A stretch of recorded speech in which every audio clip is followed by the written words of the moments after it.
Hello नमस्कार दोस्तों। आशा सब लोग ठीक होंगे। जैसा कि हमको क्या सभी को मालूम है, आज जो है दोपहर 1:30 पे रिजल्ट घोषित हुआ यूपी बोर्ड का 10वीं और 12वीं वालों का। तो आप लोगों को बता दें कि आप लोगों को हताश नहीं होना है, दुखी नहीं होना है। परसेंटेज मायने नहीं रखता है जीवन में।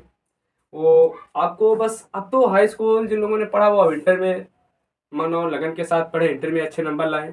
और जिन लोगों ने इंटर क्रॉस कर दिया तो वो लोग अब ऐसा नहीं है कि अच्छे नंबर आ गए, 450 आ गए 500 में, या 400 के ऊपर आ गए, मान लो अच्छे परसेंटेज आ गए तो अब हम शांत हो जाए।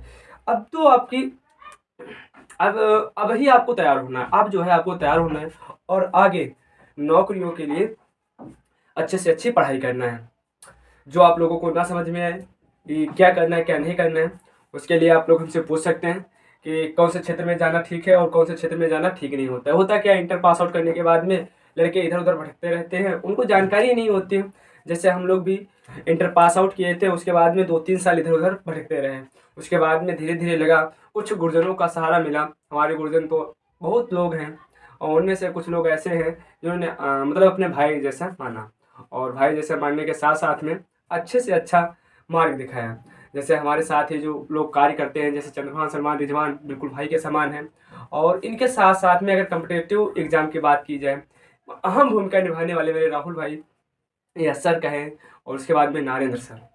इन्होंने जीएस, नारायण सर जीएस पढ़ाते हैं और राहुल सर मैथ पढ़ाते हैं। इन्होंने इतना अच्छा हमको बताया, जबकि हम तो बायो से थे। और लेकिन अब जो हमारे साथ जो नया लड़का बैठता है, जो पुराना भी लड़का बैठता है, तो ये गेस नहीं कर पाता है कि हम मैथ से पढ़े थे कि बायो से पढ़े थे। क्योंकि लगातार उनके संपर्क में रहने के साथ साथ में हमको इतना अनुभव हो गया कि मैथ और बायो में तो हम हैं ही, मैथ में भी हमने अच्छे कोशिश की और अच्छे से अच्छे किताबें उन्हीं के संपर्क में रहें और अच्छे से अच्छे किताबें पढ़ी। और पढ़ने के साथ साथ में आज भी हम उन्हीं के संपर्क में लगातार बने रहते हैं। तो आशा करते हैं आप लोग भी किसी अच्छे टीचर के संपर्क में रहें और उससे जानकारी करें। सबसे पहले आप लोग को बता दें कि अब इंटर पास आउट किए हूँ, आप देखो कोई व्यवहार नहीं चलेगा इसमें शिक्षा के क्षेत्र क्षेत्र में कि हमारे पापा के रिलेटिव हैं या किसी दीदी के रिलेटिव हैं, दीदी वहाँ जाती हैं और हम भी वहीं जाएं। आप लोग अच्छे जानने वाले हैं, तो सबसे पहले आप लोगों को हम बता दें, आपको कंपटीशन की तैयारी अगर करना है, आप बेशक कहीं भी करें। तो सबसे पहले आपको ये जानना है कि टीचर जो सामने वाला है वो क्या पढ़ा रहा है, क्या नहीं पढ़ाना चाहिए और क्या पढ़ाना चाहिए। क्या वो जो पढ़ा रहा है वो हमारे कॉम्पिटिटिव एग्जाम के लिए ठीक है, वो वहाँ पे आएगा कि नहीं आएगा। जैसे सपोज करके हम आपको बताएं, जैसे यूपी बोर्ड में 10वीं परीक्षा आप लोग दे के आए हो, 10वीं परीक्षा में अगर हम आपको कक्षा 9 का पढ़ाएं, 10वीं में कक्षा 9 का पढ़ाएं तो आपके लिए वो बेकार होगा। ऐसे ही 12वीं में कक्षा 11 का पढ़ाएं, वो आपके लिए बेकार होगा। तो सामने वाले से सबसे पहले आप उससे कंपटीशन कोचिंग करना है अगर, तो सबसे पहले उसकी क्वालिफिकेशन पूछिए और आप उसको बताइए कि हम इस एग्ज़ाम की तैयारी कर रहे हैं। अगर वो आपको पढ़ाता है अच्छा, अब पढ़ाने के साथ साथ में सब सब लोग अच्छा पढ़ाते हैं। आपको बस ये देखना है कि ये मार्ग जो हम जिस मार्ग पे चल रहे हैं वो क्या हमको उस मार्ग पे ले जाएंगे।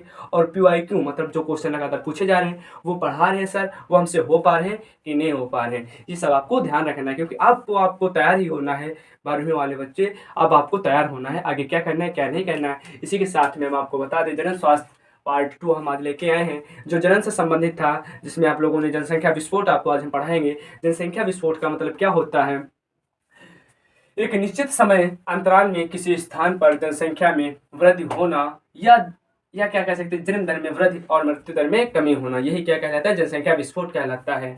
जैसे कोई आज बहुत सारे लोग पास हुए होंगे, जब गांव में चर्चा हुई होगी कि हमारे इतने नंबर आए उतने नंबर आए, तो उनके कुछ समय में ही, मतलब एक निश्चित समय के अंदर ही उनके यार दोस्तों ने उनको घेर लिया होगा, तो एक निश्चित समय में ही जनसंख्या में वृद्धि हो जाती है। बस यही क्या कहलाता है, जनसंख्या विस्फोट कहलाता है। अब आपको हम बता दें जनसंख्या विस्फोट के क्या कारण हैं जिसके कारण लगातार हमारे देश की जनसंख्या बढ़ती जा रही है।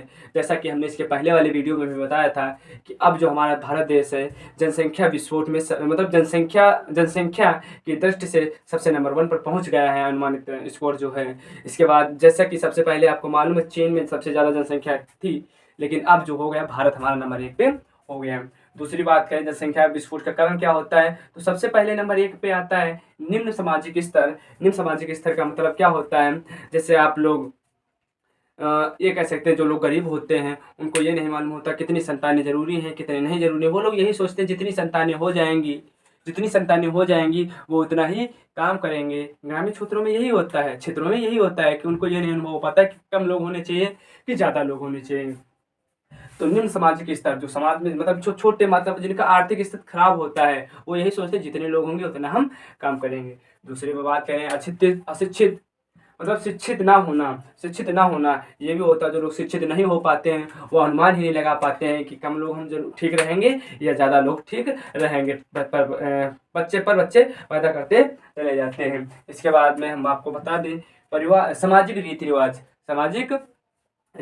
रिवाज होता क्या है, जो बच्चे होते हैं उनकी जो विवाह होती है गांव में देखते रहते हैं, अरे उनकी लड़की उनका लड़का उनके लड़के की शादी हो गई, उनके लड़के की अभी शादी नहीं हुई। इसी को देखते हुए यहाँ पे बच्चों की मतलब कह सकते हैं 18 वर्ष से कम आयु की जो कम 18 वर्ष से कम भी आयु होती है उनकी भी शादियाँ कर देते हैं। ये होता है। और क्या होता है, कुछ लोग क्या होते हैं पुत्र की चाह में ये सोचते हैं पुत्र हो जाए। कुछ लोग सोचते हैं अगर पुत्र हो जाएगा तो हमारा वंश चलेगा। तो कुछ लोग पुत्री की चाह में जनसंख्या विस्फोट करते रहते हैं। भारत में अगर बात की जाए कम आयु में विवाह, बहुत लोग आप लोगों ने देखा होगा आसपास में कि कम आयु में विवाह कर दिया जाता है। तो अगर कम आयु में विवाह कर दिया जाता है, भारत में अगर बात करें तो 18 से कम आयु में ही विवाह कर दिया जाता है। अदर कंट्री में अगर बात ये जब 30 वर्ष तक होती है, जब किसी लड़की का अगर किसी लड़की का ब्याह हो गया 18 वर्ष में, तो ये 30 वर्ष तक कम से कम 4 बच्चे की मम्मी बन जाती है या माँ बन जाती है। और अदर कंट्री में अगर बात की करें तो वहाँ पे 30 वर्ष की आयु में उसकी शादी होती है अच्छे से, और यही जिससे क्या होता है वहाँ की जनसंख्या में कमी होती है। सबसे लास्ट में मृत्यु दर कमी का मतलब क्या होता है, आजकल इतनी व्यवस्थाएं इतनी टेक्नोलॉजी बढ़ गई है। आप देखते हैं जन्म के टाइम एम्बुलेंस गाँव में अगर खेत में है ना, तो खेत में भी अगर 102 या 108 एम्बुलेंस डायल करेंगे तो 100 खेत में भी जाएगी एम्बुलेंस आपको लेने। कहीं भी आप दुर्घटना हो जाए तो आपकी किसी चीज़ की आवश्यकता नहीं होती, 102 या 108 एम्बुलेंस नंबर होता है, उसको डायल कीजिए आपको वहाँ से, और आप अगर अस्पताल पहुँच गए किसी भी हालत में तो चांस रहते हैं आप ठीक हो जाएंगे। दूसरी बात अगर हम करें कि जनसंख्या विस्फोट जनसंख्या विस्फोट की ये समस्या क्या है, जनसंख्या विस्फोट से समस्याएं क्या होती हैं। जैसा कि आपको मालूम है लगातार जनसंख्या बढ़ती जा रही और हमारे देश में सबसे एक बड़ा मुद्दा बनता जा रहा है रोजगार की समस्या हमारे देश में बहुत तेजी के साथ होती जा रही। बहुत तेजी के साथ कौन सी समस्या होती जा रही, रोजगार की समस्या होती जा रही है। आपको मालूम है जैसे कि कोई भी वैकेंसियाँ निकलती हैं, बहुत कम वैकेंसियाँ निकलती हैं, 1 लाख 2 लाख, लेकिन फार्म जो होते हैं करोड़ों में पड़ जाते हैं। एक वैकेंसी पर 10 कह सकते हैं 10 नहीं हजार लड़कों से कंपटीशन होता, फाइट करना पड़ता है। ठीक है। इसके बाद में शिक्षा के क्षेत्र में भी क्या होता है, बहुत समस्याएं होती हैं। हम लोग कंपटीशन में बैठते हैं या जो बच्चों को पढ़ाते हैं तो बैठने के भी हमारे आसपास एक GIC inter college government college है। वहाँ पे ऐसी व्यवस्था होती है कि कुछ कह नहीं सकते, क्योंकि बच्चे वहाँ पे बहुत रहते हैं। तो शिक्षा के क्षेत्र में भी अच्छा ठीक ठाक नहीं होता। जहाँ पे जनसंख्या अधिक हो जाएगी, अब शिक्षा कैसी होगी, ना बैठने की व्यवस्था होगी, ना तो लिखने की, ना किसी भी प्रकार से, मतलब अनेक प्रकार से समस्याएं होती हैं। चिकित्सालय का मतलब है अस्पतालों वगैरह में आप अगर जाते हैं तो वहाँ पे टाइम से इलाज नहीं हो पाता, क्योंकि जनसंख्या विस्फोट चिकित्सालय में समस्या होती है। चिकित्सालय का मतलब अस्पताल में आप जाएंगे तो टाइम पे इलाज नहीं हो पाता है, टाइम पे आप कोई भी मतलब दवा लेना है तभी भीड़ लगती है। अनेक प्रकार की समस्या चिकित्सालय में भी समस्या आया करती है। दूसरी बात करें आवास की समस्या, देखो जितनी जनसंख्या बढ़ती जाएगी उसमें क्या होता है, रहन सहन में भी समस्या होती चली जाती है। जैसे आपको मालूम होगा अगर आपके बाबा होंगे तो बाबा बहुत इतने बड़े मकान में रह रहे होंगे, बाबा के 2 लड़के हो जाए तो इसी को डिवाइड कर देंगे भाई। बाबा अलग अलग हो गए ना, 2 बच्चे बाबा के हो गए तो 2 भागों में डिवाइड हो गया ना। अब इन दोनों के ऐसे 2 संतानें वालों 3 किसी के 4 ऐसे, तो धीरे धीरे क्या होता है आवास की भी समस्या आती रहती है। अब बात की जाए खाद्य पूर्ति की समस्या भी, भैया जनसंख्या विस्फोट लगातार बढ़ता जा रहा है। पैदावार तो हो नहीं रही, भाई जगह तो बढ़ेगी नहीं, जनसंख्या विस्फोट बढ़ेगी। खेती जितने में कर रहे थे बाबा उतने में हम भी कर रहे हैं, तो जनसंख्या विस्फोट जब बढ़ेगी तो खाद्य की पूर्ति होगी। जैसे मान लीजिए आपके घर में 12 लोग, या मान लो आपके घर में 4 लोग हैं, तो बाबा आपके पापा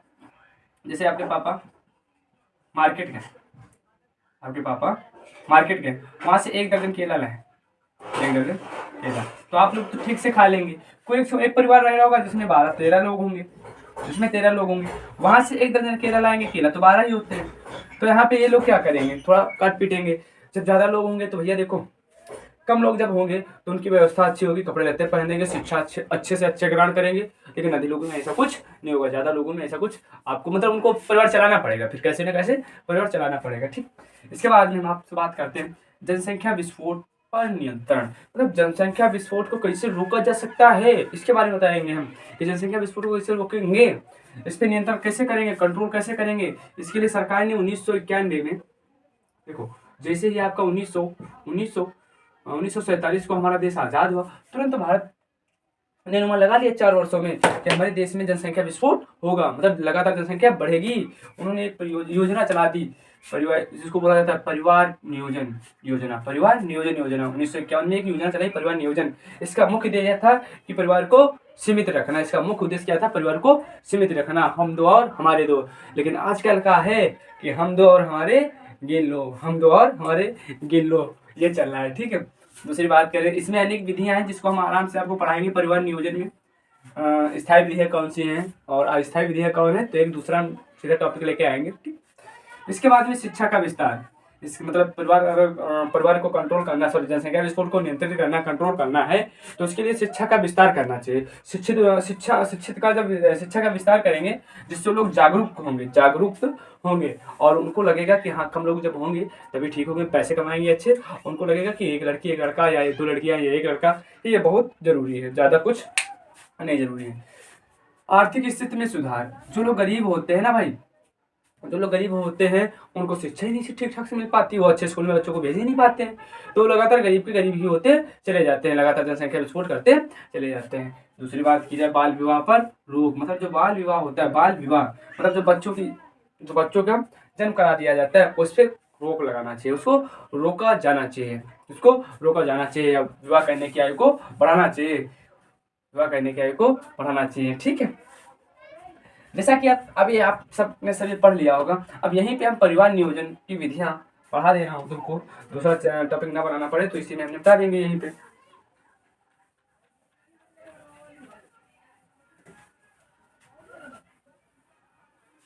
तो इसके लिए परिवार नियोजन के लिए हम दूसरा ही वीडियो लाएंगे, ठीक है।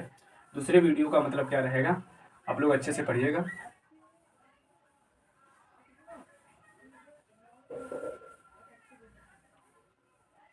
आशा करते हैं आप लोगों को ये सब समझ में आया होगा, जनसंख्या विस्फोट क्या होता है, इस पर कैसे कंट्रोल किया जा सकता है, इसको कैसे रोका जा सकता है, इससे क्या समस्याएं हैं और ये जनसंख्या विस्फोट क्यों हो रहा है, ये सब हमने आपको बता दिया। और दूसरी बात हमने ये भी बता दी, जिन लोगों ने हाई स्कूल या इंटर के एग्जाम जिन लोगों ने पास कर लिए हैं अच्छे नंबरों से, या कुछ लोगों ने अच्छे नंबरों से नहीं पास किया, पास कर लिए अच्छी बात है, कोई जरूरी नहीं है। और तो आपको अब लगातार क्या करना है, कंपटीशन एग्जाम की, मतलब नौकरी, अगर नौकरी पढ़ना चाहते हैं तो उसकी तैयारी कीजिए, अगर नहीं करना चाहते हैं कोई बात नहीं, दूसरे काम है उसकी तैयारी कीजिए, लेकिन आप बैठिए ना फिर मत घूमिए। आप लोग अपने से जो बड़े हों उनसे राय लीजिए कि क्या करना सही है क्या करना सही नहीं है। टाइम गंवाने से कोई फायदा नहीं होता, जब टाइम ये निकल जाता है तभी आपको पता चलेगा कि ये सब गलत है, हमने क्या किया और क्या करना चाहिए था, ठीक है। आशा है आप लोगों को ये वीडियो पसंद आएगा, और जो भी आप लोगों को लगे कि ये हम सबको पूछना है और ये नहीं पूछना है, ये जानकारी लेना है, तो आप हमसे पूछ सकते हैं, ठीक। कुछ लोग तो बहुत जानने वाले हैं जो हमसे संपर्क कर सकते हैं, सीधा आगे कोचिंग सेंटर पे ही मिल सकते हैं, ठीक है।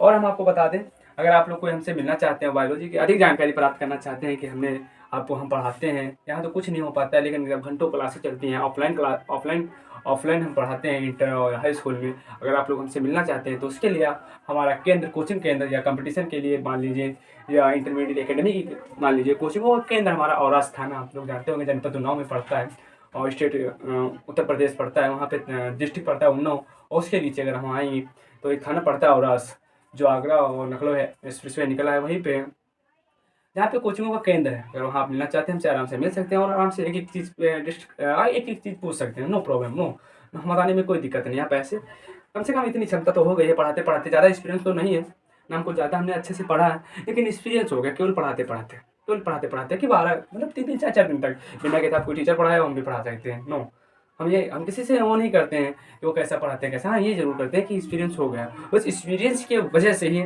हम किसी दूसरे से वो कर सकते हैं कि आप अच्छा नहीं पढ़ाते हैं, बच्चों को ऐसे नहीं पढ़ाना चाहिए, वास्तव में गलत है।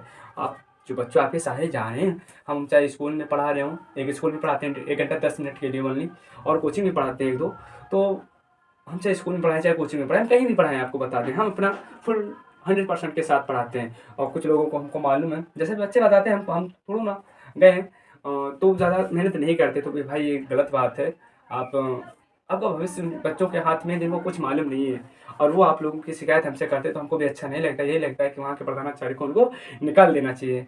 लेकिन अब हम क्या बताएं वहाँ के प्रधानाचार्य को और या वहाँ के स्टाफ को। स्टाफ तो वैसे एक आधा लोग हैं ऐसे जो अच्छे से मेहनत नहीं करते, अधिकांश लोग हैं जो लगातार मेहनत करते हैं। फिर से हम एक बार कहें, इंटर आपका पास आउट हो गया अच्छे से, और अच्छे से आगे आप तैयारी कीजिए किसी ना किसी चीज़ की। अगर किसी भी चीज़ में दिक्कत होती है या कोई भी चीज़ की प्रॉब्लम आती है, हमसे मिल सकते हैं और हम आपकी पूरी सहायता करेंगे।